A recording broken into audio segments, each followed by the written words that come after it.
आप सभी का स्वागत है।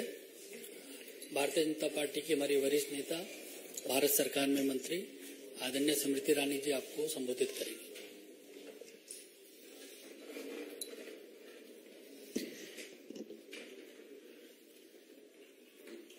It seems the month of June inspires the Congress Party to delve into its draconian past and in the present, where they have instruments of state. Such instruments are used to stifle democratic voices from political organizations that ideologically stand against the Congress Party. Leaders of the Bharatiya Janata Party and Karyakartas are in receipt of information with regards to an FIR filed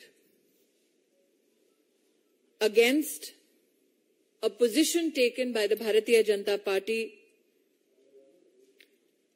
with regards to Rahul Gandhi's US visit. The question that has been left unanswered by the Congress Party is this: is it true that Sri Gandhi met Sunita Vishwanath during his trip to the United States of America? Ladies and gentlemen of the press, you are aware that I myself had done a press conference with regards to George Soros's intentions to destabilize a democratic elected government in India. Question is, when it is known to every Indian what George Soros intends to do, why is Mr. Gandhi hobnobbing with those who are funded by George Soros? It is also evident that this is not the only Soros connection. Even in Mr. Gandhi's Bharat Jodo Yatra in Karnataka, the global vice president of the Open Society Foundation, funded by Mr. George Soros, was found accompanying Sri Gandhi. What is extremely distressing is the link with the Islamic Circle of North America. Those in the public domain who will research how the registration process for NRI interaction with Mr. Gandhi in New York ensued will find contact of a gentleman, Tazim Ansari. Mr. Ansari has an organizational link, it is believed, on the basis of publicly available records with the Jamaat-e-Islami. I attract your attention to a 116th Congress Resolution 160 in the House of Representatives on the 28th of February 2019. This resolution expressed concern about the threat posed to democracy by theocratic groups operating in South Asia. And a part of the resolution speaks about the affiliation between the Islamic Circle of North America and Jamaat-e-Islami. Irrespective of these documents available in public domain, the Congress has neither refuted a meeting between Mr. Gandhi and an individual funded, financially supported by George Soros, nor has the Congress party rejected the role of a certain Mr. Tazeem Ansari, who has links with an organization that a US resolution in the House of Representatives openly declares is affiliated to Jamaat-e-Islami. It is expected that the Congress party, given its draconian past, will leverage any instrument available to it to stifle those who voice an opinion against the Gandhi family. I have with me another article in hand. I will deliberately not name the publication or the reporter so that their safety is not endangered by the Congress party.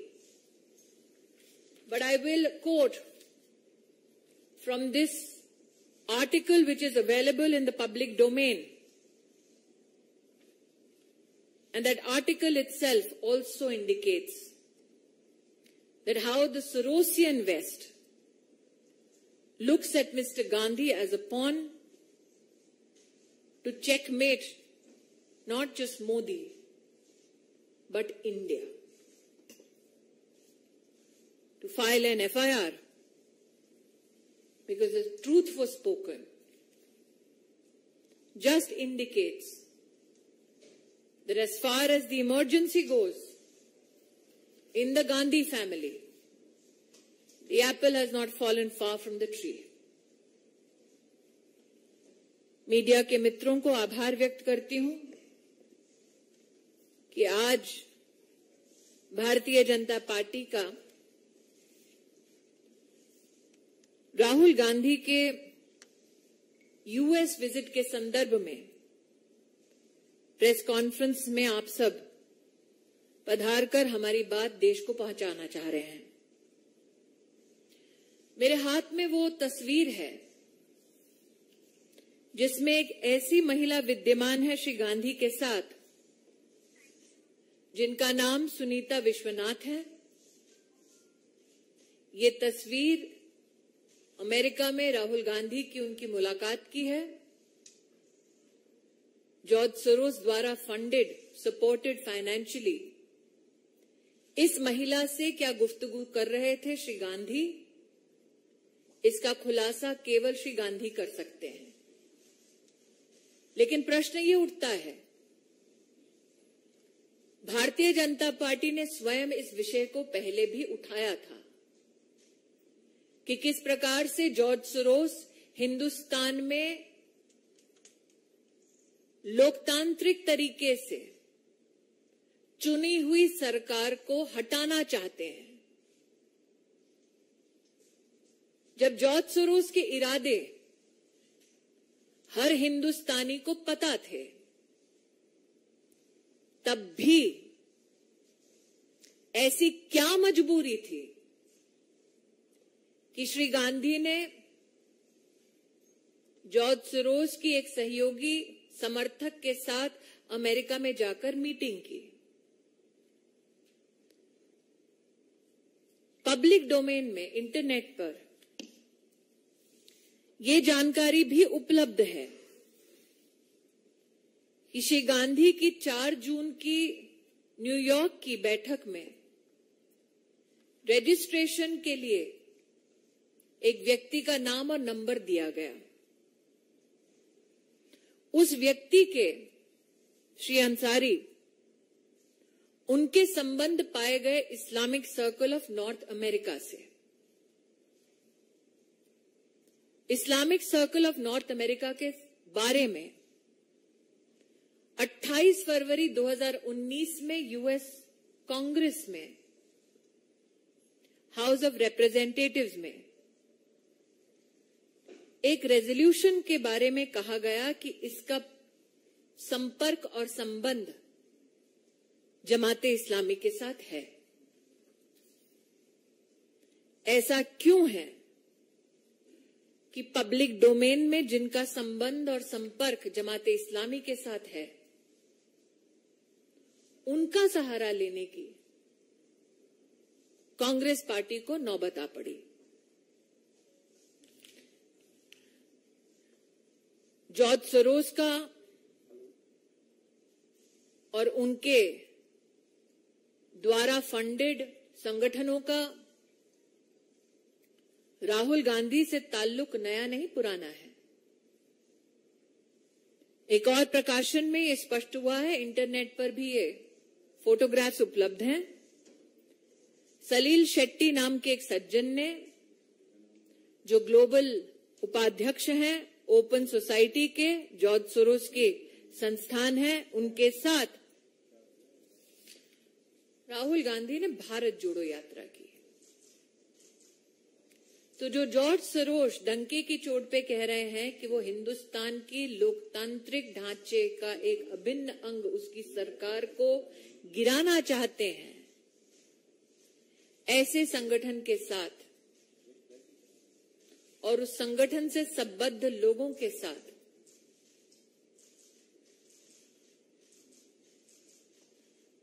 क्यों गांधी खानदान अपने रिश्तों को और भी मजबूत कर रहा है? आप सबके ध्यान में आया होगा, भारतीय जनता पार्टी के कार्यकर्ता भी जानते हैं कि इस विषय को उठाने के लिए कांग्रेस पार्टी ने एक एफआईआर दर्ज की। एफआईआर का निश्चित रूप से पॉलिटिकल स्वरूप देश को समझ आता है। जून का महीना है, आपातकाल की याद निश्चित ताजा करते हुए गांधी खानदान ने पुनः देश को यह प्रमाण दिया है कि चाहे राज्य में उनके पास सत्ता आ जाए, वो सच को दबाने के लिए किस हद तक जा सकते हैं। लेकिन सत्य ये है, पब्लिकली अवेलेबल डॉक्यूमेंट्स में, कि जिनका सहारा लेके उन्होंने मीटिंग की, उनका संबंध जमाते इस्लामी के साथ है। जिनके साथ उन्होंने मीटिंग की, उनका संबंध जॉर्ज सोरोस से है। राजनीति नहीं, राष्ट्रनीति की दृष्टि से अगर सोचे तो सवाल वाजिब है कि जो व्यक्ति कहता है कि आपके देश की सरकार को वो किसी भी कीमत पर कितने भी पैसे देकर उखाड़ फेंकेगा, जो विदेशी कहता है, उसके साथ ये रिश्ता क्या कहलाता है?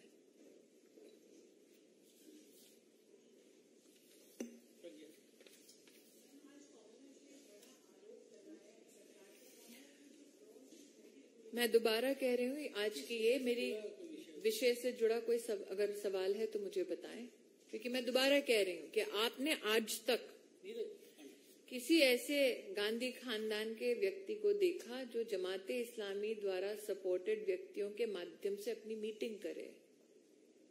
आपने आज तक अपनी पूरी पत्रकारिता के करियर में क्या कभी किसी राजनेता को देखा जो ये कहे कि हम उनके साथ जुड़ते हैं जो हिंदुस्तान की डेमोक्रेटिकली इलेक्टेड सरकार को उखाड़ फेंकना चाहते हैं? मैंने ये भी नहीं कहा प्रज्ञा, मेरे हाथ में एक और आर्टिकल है जिसमें एक पत्रकार ने ये कहा है। मैं जानबूझकर पत्रकार और पब्लिकेशन का नाम नहीं ले रही ताकि पत्रकार को कोई आंच ना आए, लेकिन ये सारा डिटेल पब्लिक डोमेन में उपलब्ध है।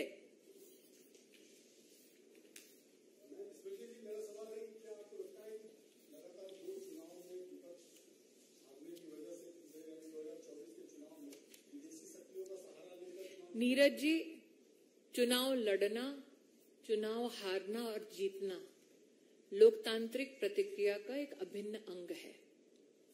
लेकिन मेरे जीवन में, कम से कम राजनीति के 20 साल में, मैंने कभी नहीं देखा कि कोई सत्ता के लिए इतना मोहित हो कि वो उनसे हाथ मिलाए जिनका संबंध जमाते इस्लामी से है। सत्ता के लिए इतना मोहित हो, इतना आकर्षित हो कि उनसे मुलाकात करे जो आपकी देश की व्यवस्थाओं को उखाड़ फेंकने का ऐलान करते हैं धड़ल्ले से। कोई भी राष्ट्रभक्त, और ये मैं इसलिए नहीं कह रही हूं क्योंकि मैं भाजपाई हूं, किसी भी हिंदुस्तानी से पूछ लीजिए, हम घर में अपने झगड़े सुलझा सकते हैं। बाहरी ताकतों से मिलकर क्या देश को संदेश देना चाह रहे थे?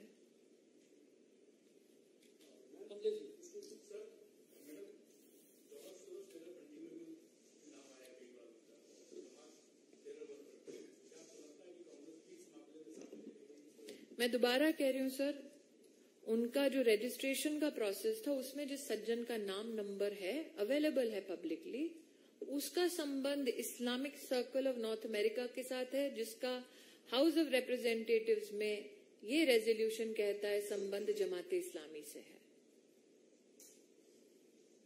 ये पब्लिकली अवेलेबल रिकॉर्ड है। तो जो एफआईआर की है उसमें लिखा है एनिमिटी पैदा करने वाला ये वाक्य है। किसके साथ एनिमिटी? जमाते इस्लामी के साथ।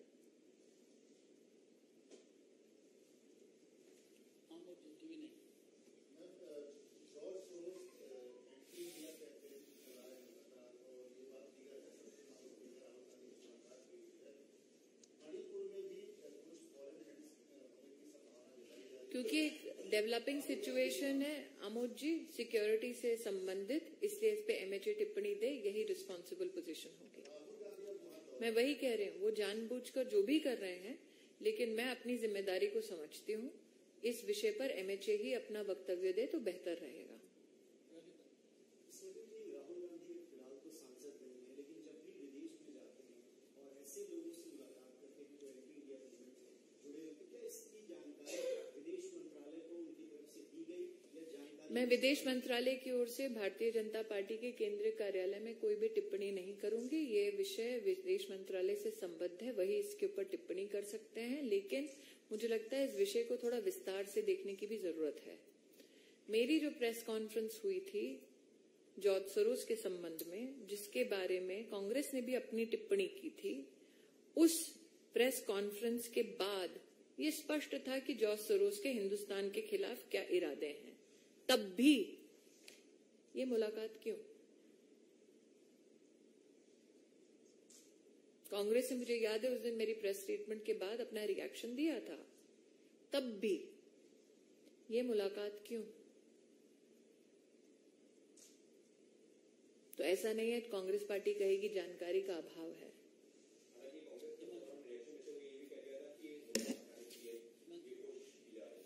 मिले वो और कहें कि मुद्दा न बने। आप पत्रकार हैं, कि आपके लिए स्वाभाविक प्रश्न नहीं है?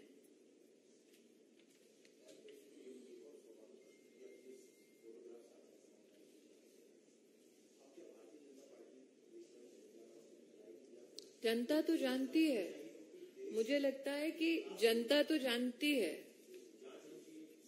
जनता तो जानती है। जॉर्ज सोरोस के बारे में जनता जानती है। क्या राहुल गांधी कहना चाहते हैं वो नहीं जानते?